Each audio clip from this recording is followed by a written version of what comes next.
Aviam, abans de tot, ni sóc economista ni sóc un especialista en l'anàlisi dels territoris dels països catalans. Val? Llavors dedueixo que se m'ha encarregat que faci aquest apartat perquè en l'elaboració d'un llibre que es diu La construcció confederal dels països catalans, que esperem que durant aquest any acabi de veure la llum, doncs hi havia tota una part dedicada al model econòmic en la qual se'm va fer un encàrrec de que estudiés quines problemàtiques compartides tenien el conjunt de territoris dels països catalans i a partir d'aquí com fer una mica de programa d'actuació, d'intervenció en el tema del model econòmic.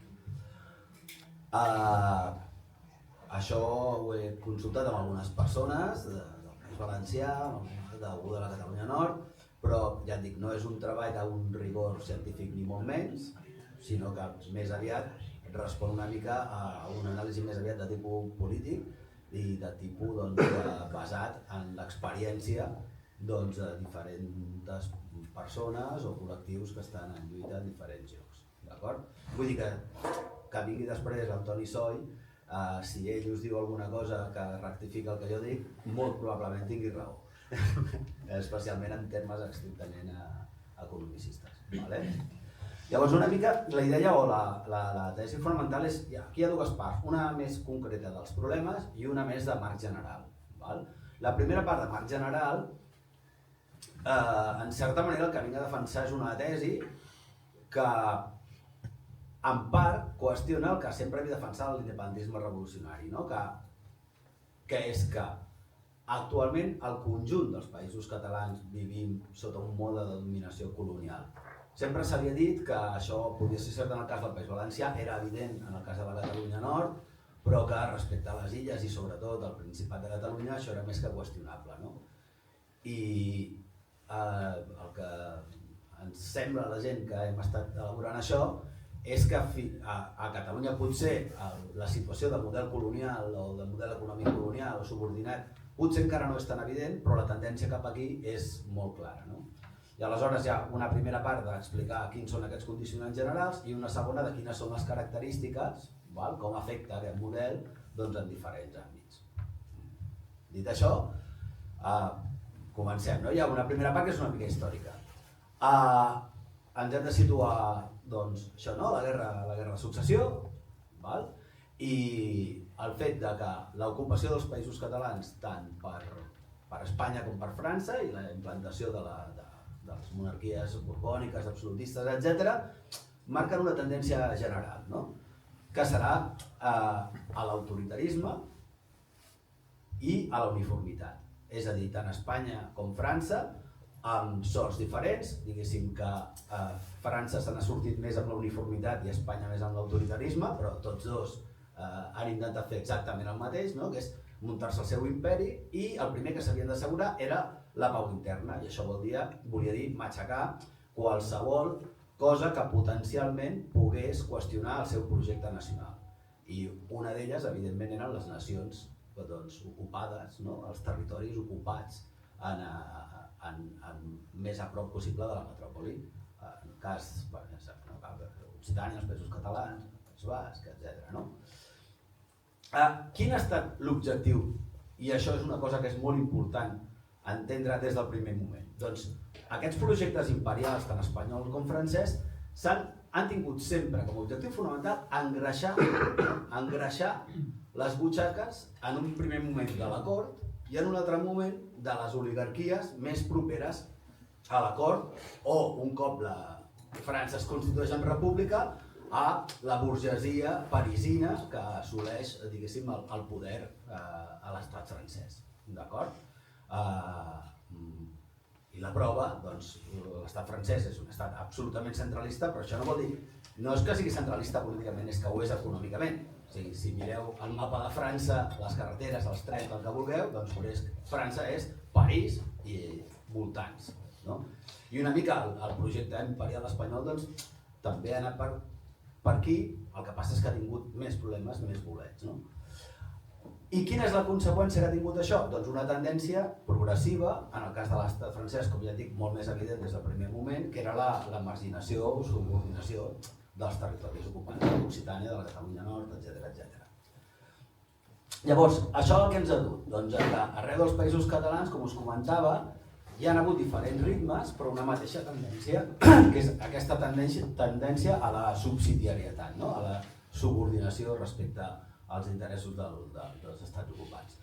La Catalunya Nord és una cosa molt clara, des del primer moment que a causa de l'ocupació francesa primer s'impulsa pràcticament monocultiu de la viticultura, que amb la filoxera se'n va tot a Norris, després queda marginada el desenvolupament industrial i finalment s'acaba convertit en el lloc d'estiueig per als jubilats de la metròpoli francesa.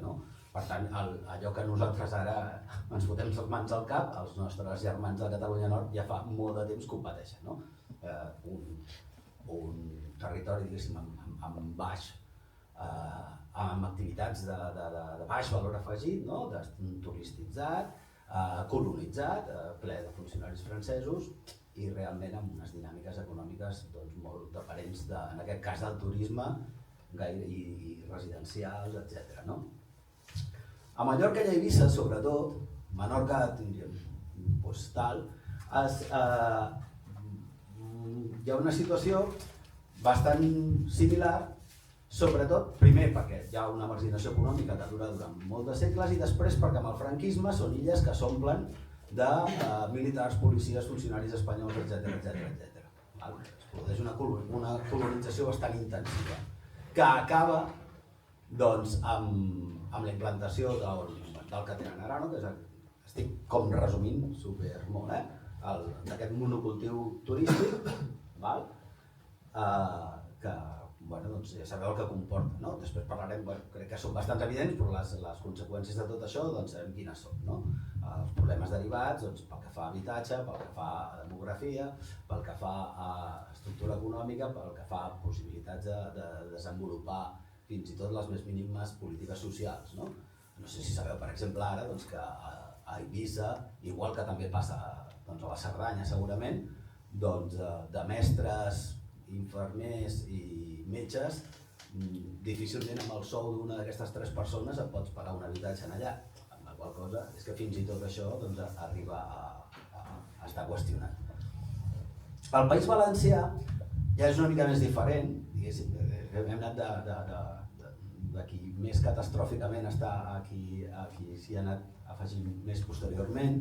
Per què? Perquè el País Valencià sí que tenia una base econòmica agrària i manufacturera que estava poc o molt bastant consolidada, tot i que a poc al País Valencià l'horta va caient en detriment en favor del monocultiu del cítric, amb el que vol dir monocultiu. El monocultiu és típic d'una situació colonial. Per què?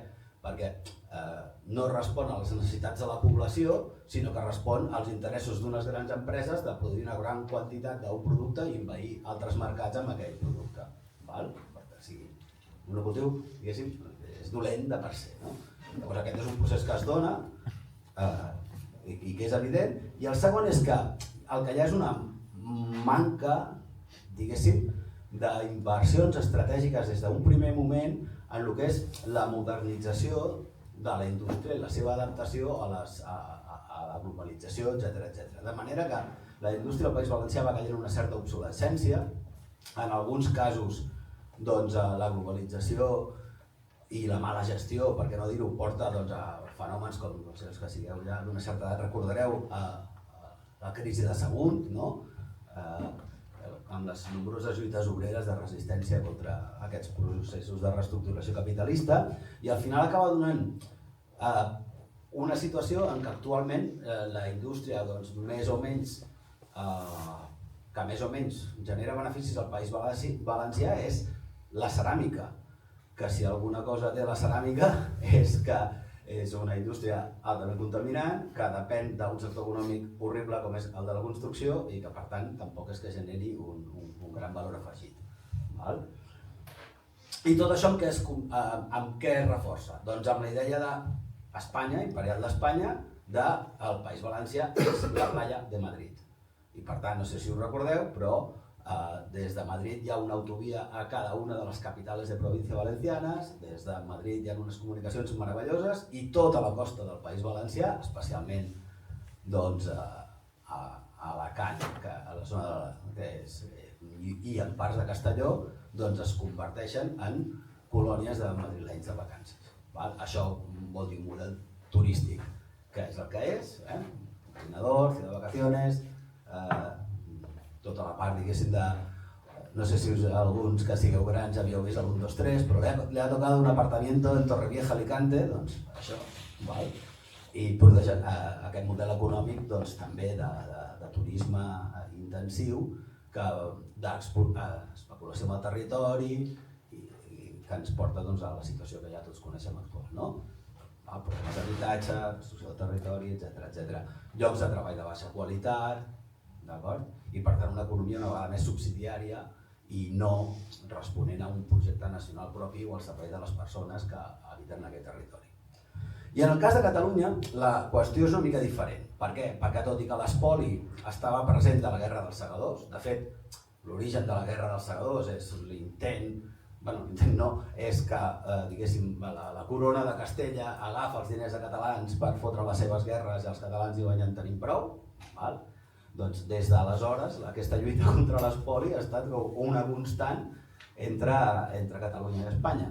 Però hi havia una diferència, que és que, i ens podríem remuntar molt enrere, no? Però des de la sentència arbitral de Guadalupe i des del fet que Catalunya superés el feudalisme abans que altres territoris, això va permetre que es pogués apuntar la revolució industrial, cosa que altres llocs no van poder fer, i que es creés una burgesia industrial potent, que en certa manera qüestionava això, el que havíem dit, el model colonial. És a dir, a França la gran burgesia era la parisina, a Espanya la burgesia industrial principalment no estava a Madrid, sinó que estava a Catalunya o al País Basc.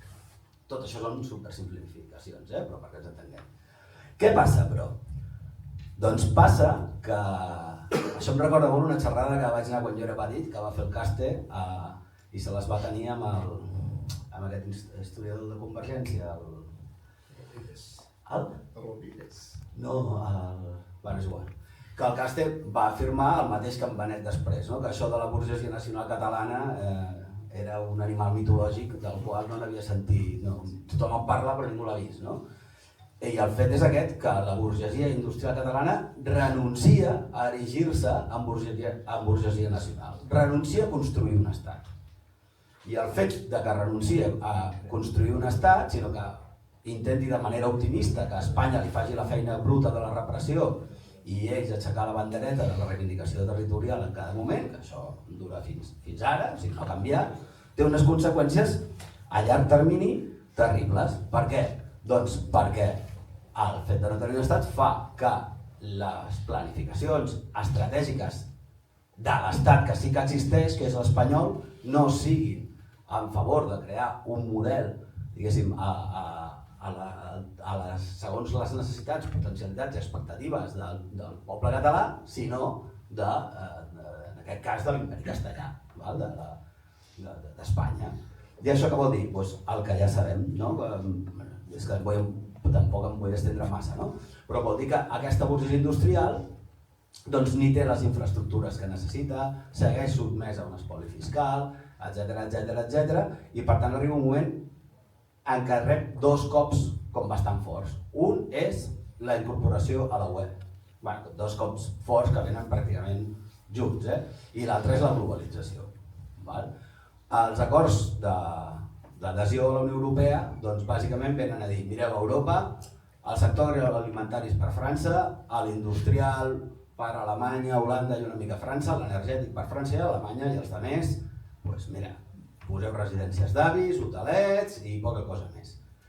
Un. I dos, el tema del neoliberalisme, la política de fronteres obertes per les mercaderies, porta allò que se'n diu la deslocalització d'empreses, a la qual Convergència s'apunta de manera entusiasta.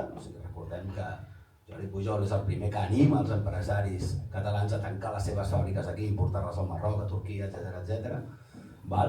I això, a llarg termini, porta a una situació que és que aquesta burgesia industrial va perdent pes polític perquè Espanya pren consciència de que mai tindran el valor d'erigir-se en estat i de dirigir una confrontació contra l'estat per assolir la independència, però pes també econòmic. Per què? Perquè a poc a poc la qui va agafant força és un altre tipus de burgesia, que altre tipus no vol dir que siguin altres persones, algunes són reconvertides, però que on fan el negoci? Fan el negoci amb el totxo, fan el negoci amb el turisme, fan el negoci amb l'especulació financera, fan el negoci amb les assegurances de salut, etc. Es passa més a un model de burgesia industrial a burgesia, diguéssim, rendista. Fins que arribem als de Junts, que són els màxims defensors dels interessos dels grans tenidors d'habitatge.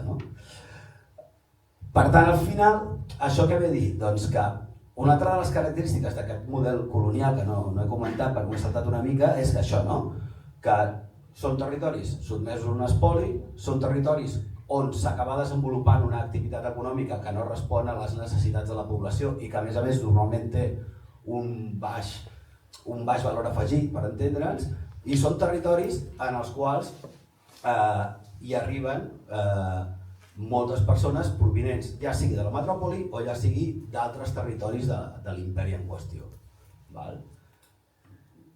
I que és una mica el que caracteritza la situació actual i ens porta a problemes com aquests, com el turisme, l'especulació, etc. L'altra qüestió, aquí m'he enrotllat massa, ara seré més ràpid, l'altra cosa que no es pot tenir en compte a l'hora d'entrar tema per tema i que s'ha de tenir en compte és en quin marc general, perquè ni Espanya ni França són ens plenament independents, sinó que es troben, diguéssim, encaixats en dos grans estructures de dominació, que són la Unió Europea i l'OTAN, és a dir, les grans forces del capitalisme occidental, els grans instruments de dominació del capitalisme occidental. I els països catalans es troben en una doble o triple perifèria, triple en el sentit de subordinat respecte a Espanya i França, però després, dins de la Unió Europea, com ja he comentat abans així molt de passada, sempre hi ha hagut una subordinació del sud al nord, com ja us dic, sempre s'ha plantejat que hi havia el motor d'Europa i els subsidiaris qui eren l'estat espanyol, Grècia, Itàlia, etc. I dins de l'OTAN s'ha anat produint d'una manera cada vegada més escandalosa, és a dir, jo diria que des de la mort de Gaulle i Mitterrand s'ha accelerat, per entendre'ns, que van ser potser els últims, no els estic defensant, però potser els últims líders europeus que tenien una certa visió de la necessitat d'independència estratègica d'Europa respecte als Estats Units, s'ha caigut en un procés de subordinació total i absolut que ha portat a que Europa es suïcidi econòmica i políticament. Per tant, què passa amb això? Doncs això ha passat just en un moment en què precisament el gran imperi occidental està en decadència. És a dir, el que està veient ara no és la causa de, sinó que és la conseqüència de. Les caigudes de les taxes de guany, més l'ascens de les potències emergents, la presa de consciència de la salut global, etc., han portat a allò que anomenàvem Occident a una situació pràcticament de col·lapse, encara no s'ha arribat al col·lapse, però no hi estem gaire lluny, en el qual les oligarquies que han fet accentuar les polítiques extractives de manera accelerada. Extractives com l'activitat especulativa, la privatització de béns i serveis fonamentals, sanitat, habitatge, educació, etc. I actualment el més escandalós és el bel·licisme. La solució a la crisi és armem-nos i apostem per la indústria militar. Això també va caracteritzat perquè davant de la puixança de les potències emergents i especialment de la Xina, no ens hem d'amagar de qui talla el bacallà, doncs s'està donant un estancament tecnològic i cultural importantíssim. És a dir, fa 15 anys, 20 anys, ningú volia veure el que ara ja és una evidència, que és que en tots aquests termes hi ha Europa difícilment es pot qualificar de primer món si del que estem parlant és d'avenços tecnològics i de recerca, inversió en recerca, inclús inversió en recerca pel que fa a indústries renovables, energètiques, etc. No? I això ha portat, doncs, lògicament, a un retrocés polític, social i ecològic. Vale? Es manifesta, doncs, per exemple, aquesta Europa que fins fa 4 dies ens deia que havíem de liderar, no? la lluita contra el canvi climàtic, doncs decideix que després del desastre d'Ucraïna no es poden tancar les mines de carbó a Alemanya, s'ha de recuperar l'energia nuclear, s'ha de rearmar, socialment doncs, la situació és, doncs, crec que ja és la que és, i tampoc és el motiu de la xerrada, no? Però la degradació de les condicions de vida de la població i fins i tot culturalment, no? I políticament això en què es manifesta? Doncs en què un cop, és a dir, la socialdemocràcia té el seu moment de glòria quan és necessària com a punt d'equilibri davant de l'existència del bloc soviètic. A partir dels finals dels 80-90, amb la globalització i el neoliberalisme, ara els socialdemòcrates els diuen bueno, ja està, preocupeu-vos d'altres coses, però deixeu de parlar d'economia, perquè d'economia només n'hi ha una, que és la liberal.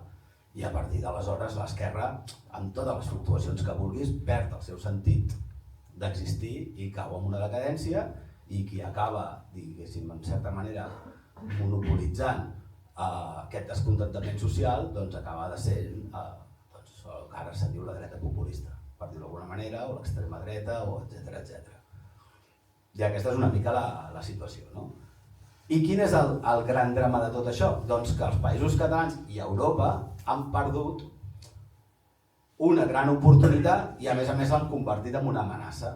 És a dir, el fet que hi haguessin unes potències emergents, el fet que es desenvolupés el BRICS, etc., et donava l'oportunitat de desmarcar-te del que era la política de blocs i de la política imperialista dels Estats Units i de jugar un paper de pont, un paper de lloc d'entesa entre diferents, de cooperació, en el cas dels països catalans cap a la Mediterrània, en el cas de l'estat espanyol cap a Llatinoamèrica, etc., en el cas d'Europa cap a Euràsia, que ha saltat a Norris quan s'ha comprat completament el discurs americà i com l'altre dia explicava en una entrevista, estic fatal amb els noms, en una entrevista a VilaWeb explicava l'altre dia el tema aquest, no? De que Europa ha comprat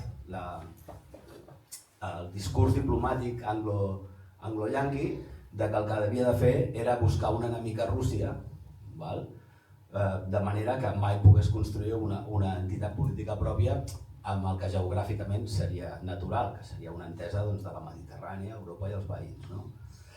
I aquesta és la situació una mica, el context general. Clar, llavors, quin seria la conclusió o el resum?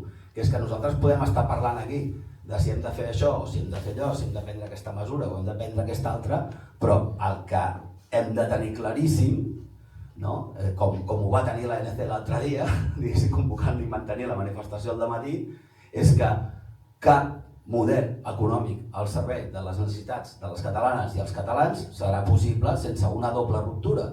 Per un cantó amb els estats espanyol i francès i per un altre amb el sistema de dominació capitalista imperialista, és a dir, la UE i l'OTAN. I això és una cosa que crec que és important, que com a mínim nosaltres la tinguem clara en un moment en què alguns explícitament, alguns implícitament, volen situar els paràmetres del debat polític en com ens adaptem a l'autonomisme. No és aquest, és com avancem cap a la independència i la plena sobirania.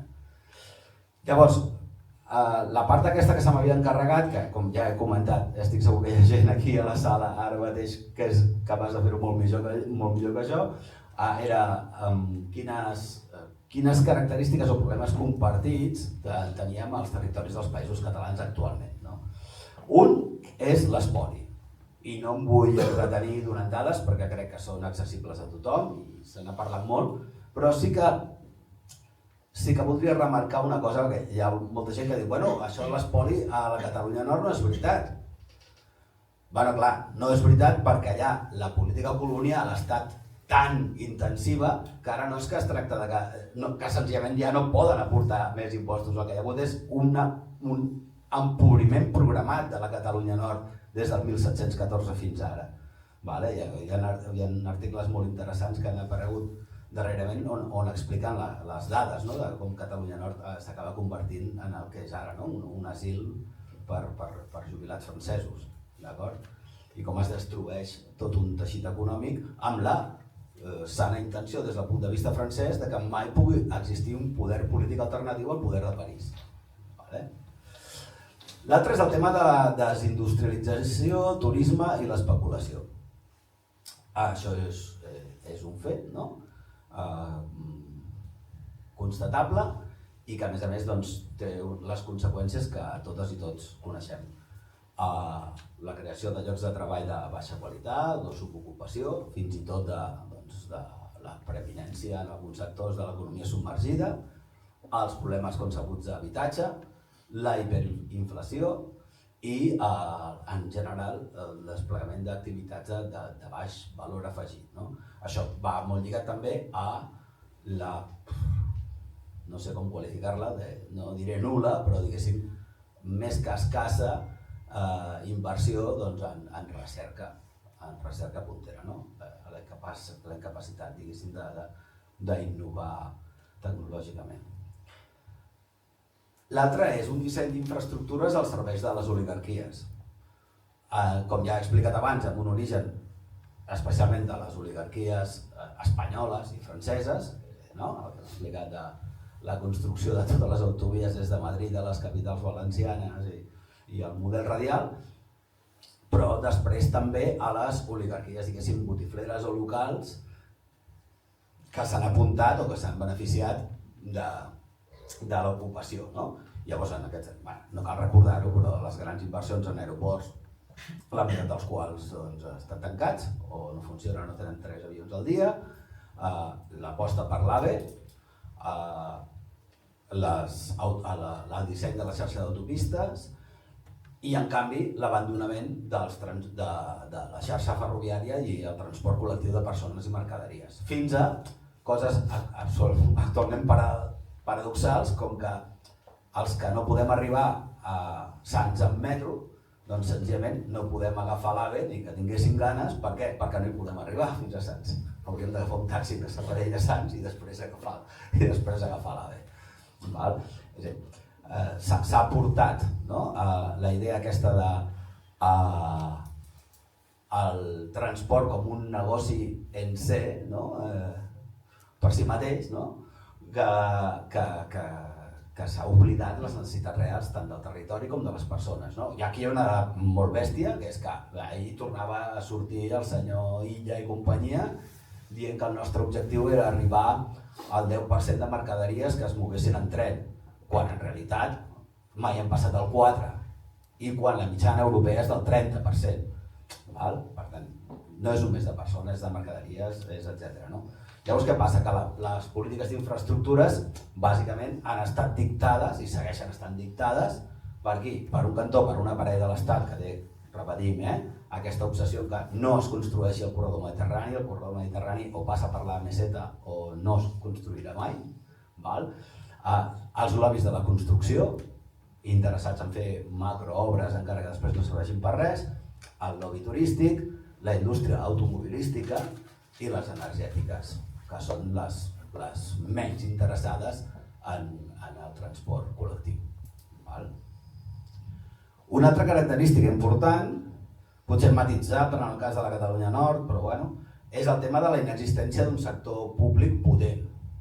Quan cada vegada que surt un liberalet de moda d'aquests que tenim tants a Catalunya dient que és que el problema és que a Catalunya hi ha masses funcionaris, doncs no sé, que agafi l'anuari d'estadística i miri els funcionaris que té Dinamarca i que miri els que té Catalunya. I ja està, no vull perdre més temps amb això perquè és francament demagògia barata. No? Però això com s'hi ha arribat? Doncs per un cantó, per unes privatitzacions estratègiques, no? En el punt àlgid del neoliberalisme, que les practiquen tant Aznar com González, val?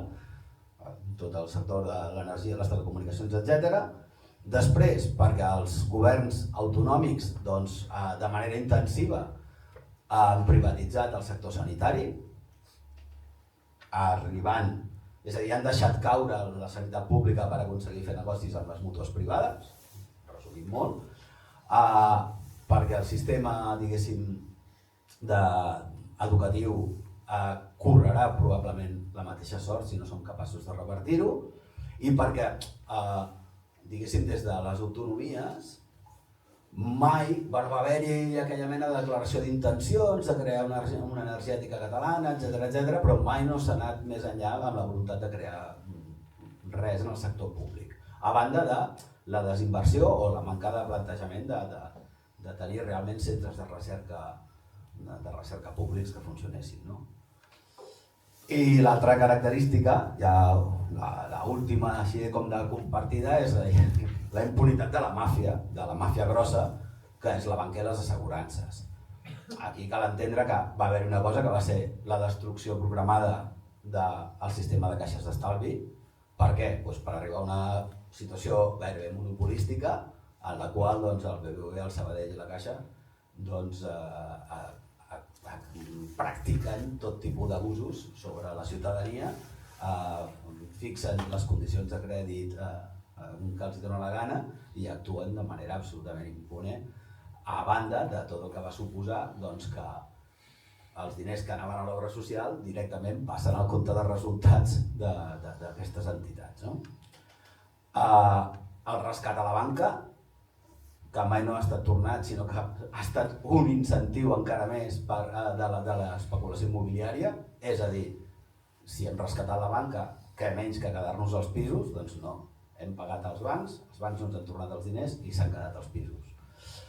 La carta blanca que hi ha a l'especulació financera i el frau fiscal, això és comú, jo diria a molts llocs, però potser el frau especialment aquí, però el de l'especulació financera doncs ja ho sabeu, no? Des de fa molt temps que es parla de la implantació de la taxa Tobin, etc., la penalització de les conductes especulatives, etc., d'això no hi ha res.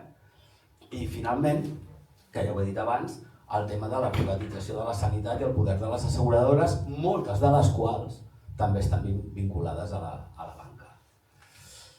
I aquest és una mica el panorama de les coses que compartim arreu dels països catalans, que segurament moltes són matissables i moltes me les he descuidat.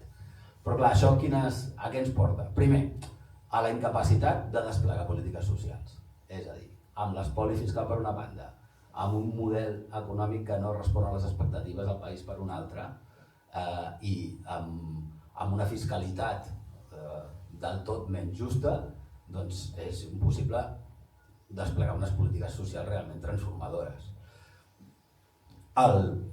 La destrucció del territori del medi, no cal que m'estengui perquè tothom sap de què estem parlant, no? Turisme, etc.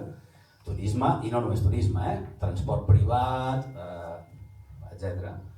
La baixa qualitat de l'ocupació i les activitats de poc valor afegit i l'extracció intensiva de plusvàlues especulants amb drets fonamentals. És a dir, s'està fent el gran negoci no creant una indústria puntera que destaqui en no sé què, sinó aprofitant-se de les necessitats de la gent en coses com l'habitatge, la sanitat, l'educació i l'alimentació. I aquest seria una mica el panorama.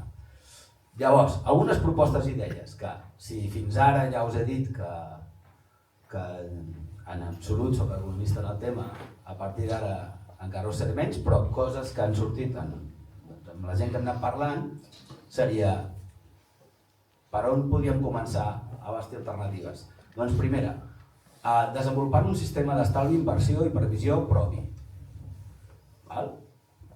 que pot ser públic, cooperatiu, públic o privat, etc. Però desmarcat d'una banca clarament alineada, diguéssim, amb l'Estat. No sé si recordeu qui són l'Oliu i el Fainer i qui va muntar Ciudadanos i què van fer totes aquestes entitats l'any 17. L'altra, una aposta decidida per la recerca i el que s'anomena la reindustrialització verda. És a dir, no podem aspirar a salvar l'economia a curt termini ensorrant el territori, el país i l'ecologia a llarg termini. Unes infraestructures al servei de les persones i de les potencialitats reals del territori. A la gent li agrada molt parlar de quanta gent hi cabem, però la gran arribada massiva de la gent als països catalans es produeix cada juny i s'acaba cada setembre. Per tant, si alguna cosa hem de començar a limitar és el turisme. I per tant, determinades infraestructures que estan pensades única i exclusivament per això són les que no s'han de fer, i en canvi les que estan pensades perquè la gent pugui anar a treballar, perquè la gent pugui tenir una vida, diguéssim, en comunitat, són les que sí que s'han de fer, no? I per moure les mercaderies i tal. Uns marcs propis de relacions laborals. Això crec que fa anys que es diuen, però el fet és que hem avançat molt poc amb això. De fet, tenim un marc propi de relacions laborals, que no sé si ho sabeu, però hi ha unes vagues de mestres i ensenyants perquè tenim el privilegi de ser la tercera comunitat on aquest col·lectiu cobra menys de tot l'estat espanyol. La fiscalitat i la lluita contra l'especulació i la corrupció. El tema de la corrupció és molt important perquè la corrupció compleix un doble paper. Per un cantó és la manera de desviar fons públics a mans privades. És a dir, de que empreses i polítics corruptes, però sobretot empreses, tinguin diners públics que haurien anat destinats a la realització de determinats projectes o oferiment de tants serveis que es paguen a un preu desproporcionadament alt pel que és la qualitat. Per tant, és una estafa en si mateixa. Però per una altra, perquè la corrupció és el mecanisme natural de control polític del capitalisme. Això és el que explicava Marx, allò del capitalisme, és allò de que els obrers trien cada 4 anys els representants de la burgesia que els esclafaran al Parlament. Clar, és que no cal que siguin representants de la burgesia. Poden ser obrers que acaben treballant per la burgesia a través del que s'anomena la corrupció, que de vegades és il·legal, però de vegades és senzillament legal. És un canvi d'estatus social que et fa treballar, diguéssim, per la classe a la qual t'aspires a incorporar via salaris extremadament desfasats, no? Crec que tots coneixem al nostre poble el típic representant popular que un cop li han fotut 5.000 euros al mes al damunt de la taula, doncs ja sabem quines polítiques defensa. I finalment el desenvolupament d'un sector públic potent. Això no vol dir que s'hagi de... Si haguéssim fet la revolució, prenguéssim les regnes de l'Estat, ho podríem fer de cop, però sí que hi ha coses que es poden anar fent, tant des dels ajuntaments com des dels petits espais de poder que es vagin ocupant en tots aquests sectors que hi ha aquí. De l'aigua, que hi ha experiències, de fet tenim gent, l'Arnau, la Pili, etc., que està treballant aquestes coses, energia, transport, telecomunicacions. I hi ha un tema que això, els companys del País Valencià fa temps que ho van proposar, la gent es va veure uns marcianos, però l'opinió nostra, com a mínim, de la gent que sempre està mirant això, és que tenien raó, que és el tema de la distribució agroalimentària. Per què no nacionalitzar Mercadona? És a dir, tenim actualment algunes empreses de distribució agroalimentària que estan condicionant la vida no només dels productors, perquè tenen un monopoli de la compra, sinó també dels consumidors. Aleshores, per què no ha d'haver-hi una estructura pública o col·lectiva o col·lectivitzada que en aquest àmbit? I això és una mica el que us volíem plantejar, però com ja us he dit al principi, el més interessant és tot el que podeu dir a partir d'ara.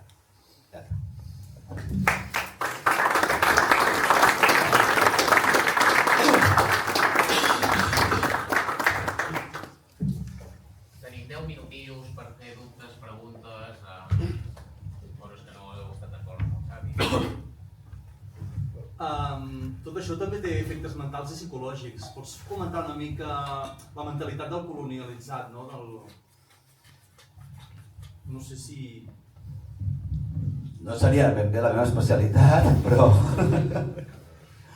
A veure, això el Franz Fanon ho explica millor, No, però bàsicament la idea està en... A mi m'agrada més parlar de les persones nacionalment autocentrades i les que no ho estan.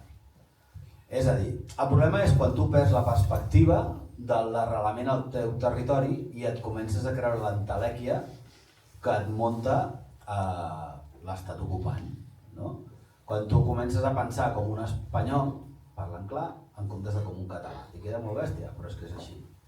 D'acord? I aleshores, què vol dir? Doncs que hi ha coses, algunes coses, un espanyol i un català poden estar perfectament d'acord. Però en algunes coses no. I això doncs, no ho tenim massa en compte. Aleshores, què passa? Psicològicament, jo crec que el que passa amb un territori colonitzat és que, es deixa de creure en les pròpies potencialitats. Val? 2, es perd una gran quantitat de matèria grisa, és a dir, les persones que tindrien una vàlua en termes intel·lectuals o fins i tot en alguns casos laborals, per fer bé les seves feines, per desenvolupar projectes nous, etc., comencen a creure que el seu país no dona per més i se'n van a un altre lloc. Val? I en definitiva es perd la capacitat de pensar per si mateix i s'acaba pensant una mica en funció dels interessos de l'oligarquia dels ocupants. Però tampoc, des d'un estrictament psicològic no sabria què dir-te.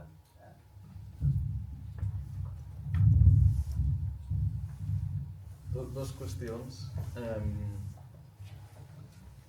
L'última és això que has dit de la impunitat de la màfia, la banca, no?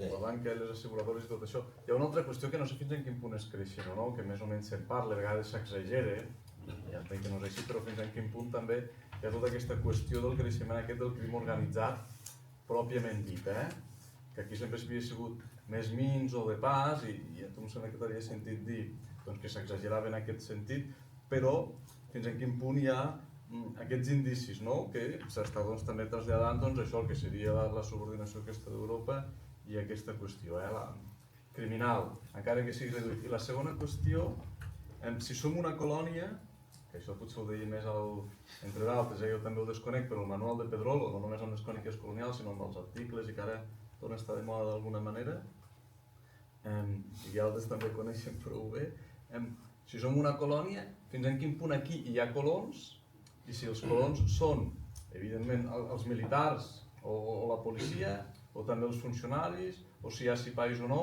que almenys al País Valencià o amb alguns articles d'algun militar nostre, jo sí que ho he llegit i tal. Bueno, si hi ha alguna claredat en aquestes qüestions. Mira, la primera pregunta la respondré molt ràpid. L'estat europeu amb més problemes de crim organitzat és Suècia. Per tant, vale ja.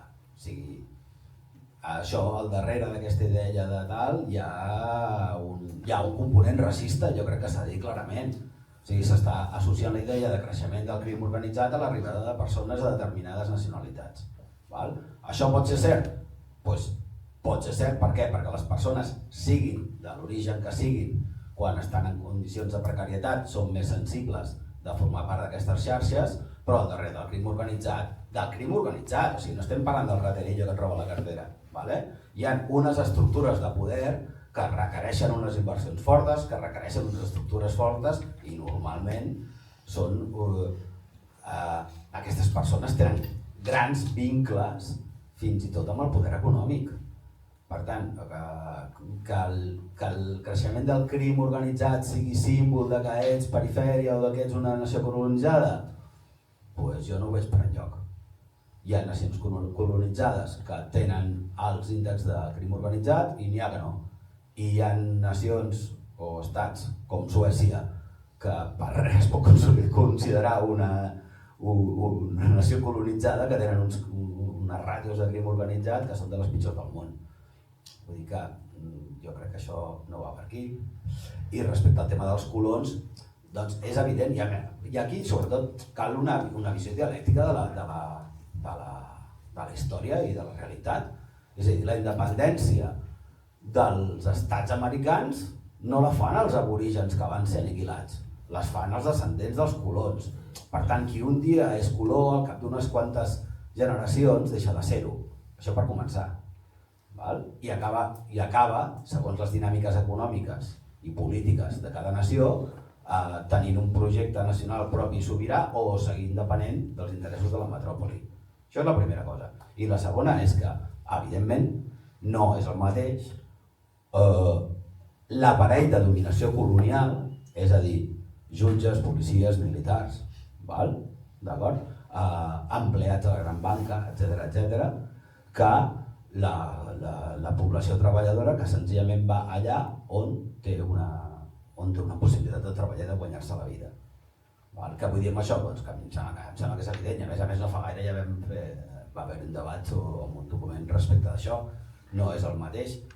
El nostre plantejament aquí és de classe, i nosaltres sempre considerem classe treballadora catalana les persones que estan als països catalans per desenvolupar el seu projecte de vida, i en canvi considerem aparell d'ocupació la gent que ve a imposar diguéssim les polítiques i els interessos de l'estat espanyol.